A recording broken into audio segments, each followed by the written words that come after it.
दिल्ली के उपराज्यपाल वीके सक्सेना ने आम आदमी पार्टी से 97 करोड़ की वसूली के आदेश दिए।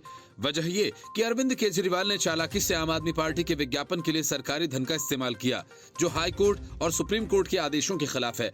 अब यही काम पंजाब की भगवंत मान की सरकार ने किया, लेकिन दिल्ली में एलजी के एक्शन के बाद भगवंत मान सरकार के हाथ पांव फूल गए। इतना ही नहीं, मान सरकार ने इस संबंध में आरटीआई के सवालों का जवाब देने तक से इनकार कर दिया। तो अकाली दल शेद के अध्यक्ष सुखबीर सिंह बादल ने भगवंत मान सरकार पर निशाना साधा।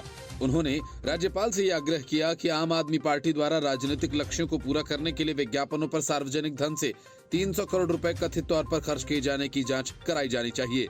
राज्यपाल बनवारीलाल पुरोहित को लिखे पत्र में बादल ने कहा, आम आदमी पार्टी ने चालू वित्त वर्ष में सरकारी विज्ञापनों के लिए 750 करोड़ रुपए निर्धारित किए थे और इस राशि का अधिकांश हिस्सा वो पहले ही खर्च कर चुकी है।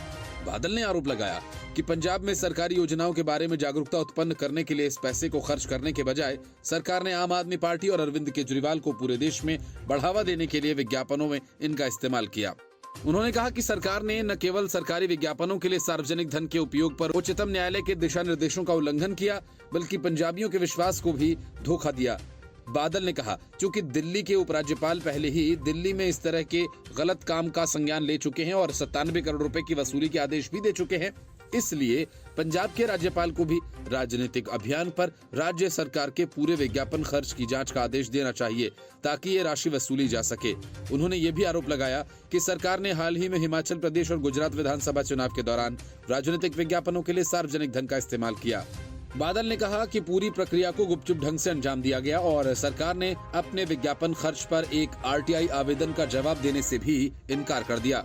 दिल्ली के एलजी ने राजनीतिक विज्ञापनों को सरकारी विज्ञापन के रूप में प्रकाशित करने के लिए आम आदमी पार्टी से 97 करोड़ रुपए की वसूली के आदेश दिए। एलजी ने इस भुगतान के लिए दिल्ली की आप सरकार को 15 दिन का समय दिया है।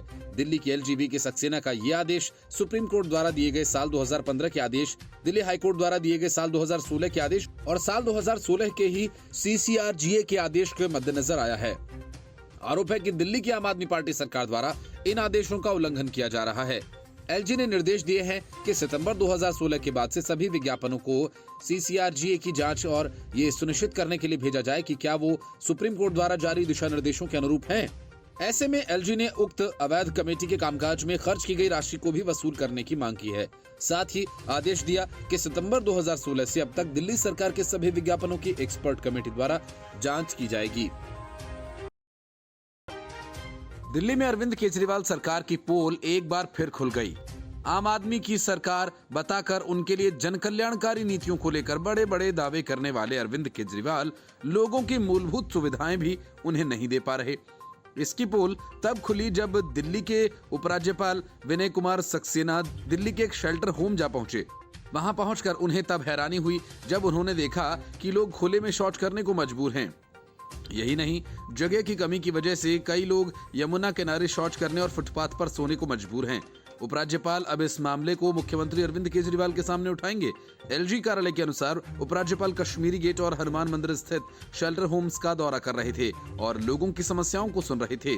सक्सेना ने लोगों को दी जा रही सुविधाओं के बारे में पूछा और इन आश्रय गृहों में व्यवस्थाओं की सुविधाओं का जायजा लिया। इस दौरान वीके सक्सेना को उस वक्त झटका लगा जब उन्हें ये पता चला कि दिल्ली में शौचालय और जगह की कमी के चलते कई लोग यमुना नदी के किनारे शौच करने और फुटपाथ पर सोने के लिए मजबूर हैं। उपराज्यपाल सक्सेना वैन बसेरों में रहने वालों की वास्तविक स्थिति देखने के लिए शेल्टर होम का दौरा करने पहुंचे थे। उपराज्यपाल ने दोनों रैन बसेरों में जाकर वहां रहने वालों से बात की और वहां उन्हें मिलने वाली सुविधाओं की जानकारी ली। इस दौरान रैन बसेरे में रहने वाले लोगों ने एलजी को बताया कि उनमें से कई लोग सड़क के किनारे और फुटपाथ पर सोने को मजबूर हैं, क्योंकि रैन बसेरों में केवल 600 लोग ही रह सकते हैं। लोगों ने बताया कि अन्य क्षेत्रों में उनके जैसे लगभग 5000 बेघर लोग हैं। उपराज्यपाल को लोगों ने बताया कि रैन बसेरों में केवल उन्हीं लोगों को खाना दिया जाता है जो वहां पंजीकृत हैं। वहीं अधिकारियों ने कहा कि लोगों ने आश्रय गृहों में शौचालयों की भारी कमी के बारे में बताया और इस संबंध में एक अधिकारी ने बताया कि उपराज्यपाल ने आश्रय गृहों में जगह और इसके आसपास शौचालयों की कमी पर गहरी चिंता व्यक्त की। हालांकि एलजी ने आश्रय गृहों में लोगों के लिए पर्याप्त संख्या में रजाई और कंबल होने और सफाई की सराहना की। वहीं उपराज्यपाल ने क्षेत्र में भिखारियों और नशा करने वालों के पुनर्वास को लेकर एक व्यापक योजना की भी बात की।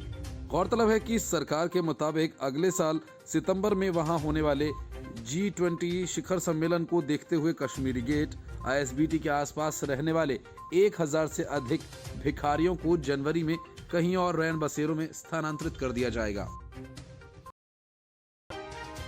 दिल्ली एमसीडी चुनावों में आम आदमी पार्टी ने बेहद मामूली अंतर से भले ही बहुमत पा लिया हो और मेयर पद पर अपना दावा ठोक रही हो, लेकिन बीजेपी इतनी आसानी से अरविंद केजरीवाल एंड कंपनी के मंसूबों को कामयाब नहीं होने देना चाहती। इसलिए बीजेपी दिल्ली एमसीडी के मेयर चुनाव के लिए अपना उम्मीदवार उतार सकती है।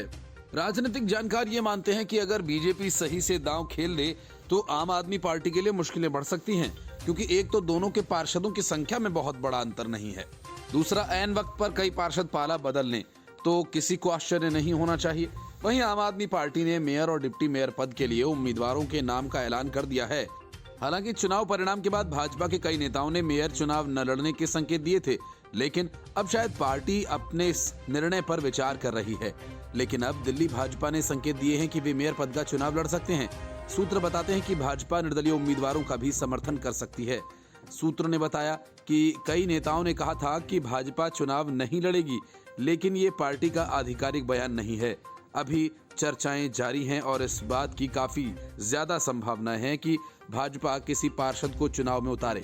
अगर चुनाव होता है, कुछ भी हो सकता है।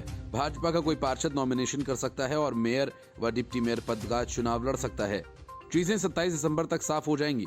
वहीं एमसीडी मेयर चुनाव में भाजपा अपना प्रत्याशी उतारेगी या नहीं, इस पर भाजपा से कोई स्पष्ट बयान नहीं आया है। भाजपा पिछले 15 सालों तक एमसीडी में कब्जा जमाए हुए थी, लेकिन इस बार के चुनाव में भाजपा को सिर्फ 104 वार्ड में जीत मिल सकी। आम आदमी पार्टी ने 134 सीटों पर जीत दर्ज की। इस चुनाव में कांग्रेस के सिर्फ 9 पार्षद जीते। बता दें कि दिल्ली मेयर चुनाव के लिए आम आदमी पार्टी ने शैली ओबेरॉय को प्रत्याशी बनाया है और ईस्ट पटेल नगर से पार्षद का चुनाव जीते हैं। आम आदमी पार्टी ने डिप्टी मेयर के लिए वार्ड नंबर 76 के पार्षद आले मोहम्मद इकबाल को प्रत्याशी बनाया है। वैसे तो दिल्ली का राजपाट मनीष सिसोदिया को सौंपकर अरविंद केजरीवाल छुट्टी पर निकल गए, लेकिन दिल्ली से उनके जाते ही बीजेपी ने आम आदमी पार्टी के सामने बड़ी मुश्किल खड़ी कर दी है। असल में दिल्ली मेयर के चुनाव को लेकर बीजेपी ने निर्दलीय कार्ड चल दिया है। इस बात से अरविंद केजरीवाल की सत्ता हिलने लगी है और पार्टी के नेता उछल कूद मचाने लगे हैं। चड्डा ने कहा कि भाजपा ने घोषणा की थी कि वे मेयर का चुनाव नहीं लड़ेगी, लेकिन निर्दलीय उम्मीदवार खड़ा कर दिया है जिसे भाजपा पार्षद समर्थन देंगे। उन्होंने कहा कि भाजपा को सुझाव है कि सामने आकर मेयर का चुनाव लड़ें। निर्दलीय उम्मीदवार के कंधे पर बंदूक रखकर चुनाव लड़ना नहीं चाहिए। दिल्ली की जनता तय करेगी कि एमसीडी में मेयर किसका होगा। असल में बीजेपी ने मेयर का चुनाव नहीं लड़ने की घोषणा पहले से ही कर दी है, लेकिन बीजेपी ने ये नहीं कहा कि उनके पार्षद आम आदमी पार्टी को वोट करेंगे या फिर मतदान में हिस्सा नहीं लेंगे। लेकिन बीजेपी के चुनाव नहीं लड़ने की घोषणा का शायद आम आदमी पार्टी ने यही मतलब निकाला और चुनावी राह आसान मानकर उम्मीदवारों के नाम का ऐलान कर दिया। लेकिन अब बीजेपी किसी निर्दलीय को अपना समर्थन देगी, इसी बात से दिल्ली का सियासी पारा चढ़ गया। राघव चड्डा ने कहा कि अब खबरें आ रही हैं कि भाजपा एक निर्दलीय उम्मीदवार को मेयर के चुनाव में खड़ा करने जा रही है। उस निर्दलीय प्रत्याशी को भाजपा के पार्षद सपोर्ट करके आम आदमी पार्टी को चुनौती देंगे। उन्होंने कहा कि भाजपा दुनिया की सबसे बड़ी पार्टी है, ऐसे में उन्हें मेयर का चुनाव सामने मैदान में आकर लड़ना चाहिए। दिल्ली की जनता तय करेगी कि दिल्ली नगर निगम में मेयर किसका होगा और किसकी सरकार बनेगी। भाजपा ने कहा कि मुख्यमंत्री अरविंद केजरीवाल को अब अपनी पार्टी के दिल्ली नेतृत्व पर विश्वास नहीं है। यही वजह है कि वे दिल्ली नगर निगम के मसले पर पंजाब के सांसद को उतार रहे हैं। प्रदेश भाजपा प्रवक्ता प्रवीण शंकर कपूर ने कहा कि जब दिल्ली नगर निगम मेयर चुनाव पर सांसद राघव चड्डा मीडिया के सामने बोल रहे थे, तब उनकी आवाज और चेहरे पर घबराहट साफ नजर आ रही थी।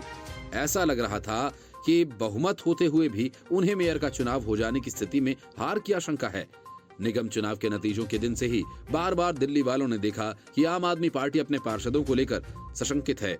कभी उन्हें बसों में भरकर दिल्ली के बाहर ले जा रही है, या तो आए दिन उन्हें ट्रेनिंग कैंप के नाम पर हाजिरी लगाने पार्टी कार्यालय या मुख्यमंत्री आवास पर बुला लेती है। आम आदमी पार्टी को अपने पूर्वांचलीय एवं वैश्य समाज से आने वाले पार्षदों पर तो बिल्कुल विश्वास ही नहीं है, इसलिए उन्हें नगर निगम नेतृत्व चुनाव में स्थान नहीं दिया गया है। राजस्थान की अशोक गहलोत सरकार छात्रों के भविष्य के साथ भी खिलवाड़ कर रही है। जो छात्र अपना भविष्य संवारने का सपना लेकर परीक्षा देने जाते हैं, परीक्षा केंद्र पर पहुंचते ही उन्हें यह पता चलता है कि परीक्षा प्रश्न पत्र पहले ही लीक हो चुका है। ये सिलसिला गहलोत सरकार में लगातार जारी है। राज्य में आए दिन पेपर लीक के मामले सामने आ रहे हैं। हाल ही में वन रक्षक भर्ती का पर्चा लीक हुआ, जिसके बाद शिक्षक भर्ती का भी एक पर्चा लीक हो गया। लेकिन गहलोत सरकार कुछ ठोस कदम उठाने के बजाय बहानेबाजी कर रही है। अशोक गहलोत कह रहे हैं कि राजस्थान के अलावा कई राज्यों में पेपर लीक हो रहे हैं, लेकिन वहां कार्रवाई नहीं होती और उन पर कोई बात भी नहीं कर रहा है। गहलोत सरकार के पेपर लीक रोकने में मिल रही नाकामयाबी पर सोशल मीडिया से लेकर आम छात्रों तक में घनघोर गुस्सा भरा हुआ है। ट्विटर पर paper leak Gehlot week hashtag लगातार ट्रेंड कर रहा है। यूजर्स गहलोत सरकार पर जमकर निशाना साध रहे हैं। एक यूजर ने लिखा कि राजस्थान सरकार अपनी फ्लैगशिप योजना में एक योजना पेपर आउट योजना को भी शामिल कर ले। रेट, वनपाल, कांस्टेबल और लाइब्रेरियन के बाद आरपीएससी सेकंड ग्रेड पेपर भी आउट। ईमानदार चोर ने केवल जीके का ही पेपर चुराया, सब्जेक्ट का नहीं। वहीं एक ने लिखा कि पेपर लीक मामले में राजस्थान देश का नंबर 1 राज्य बन गया है। वाह गहलोत सरकार। एक और यूजर ने लिखा, अशोक गहलोत जी का राजस्थान मॉडल पेपर लीक मामले में राजस्थान सरकार को सम्मानित किया जाए तो ठीक रहेगा। शायद युवाओं का भविष्य तोड़ने वाले भारत जोड़ रहे हैं। राजस्थान का युवा तंग आ चुका है इस सरकार से। हर बार मेहनत पर पानी फेर रही है ये सरकार। वहीं जब गहलोत से इसके बारे में पूछा गया कि क्या वजह है कि लगातार पेपर्स लीक हो रहे हैं, इस पर उन्होंने कहा कि कई राज्यों में आर्मी में जुडिशरी के पेपर्स लीक हो जाते हैं, जो चिंताजनक है और इस तरह के गिरोह बनाए गए हैं, बच्चों को गुमराह कर रहे हैं। जो बच्चे इसमें शामिल पाए जाएंगे उनके खिलाफ भी एक्शन होगा। वहीं बीजेपी भी अब गहलोत सरकार पर हमलावर है।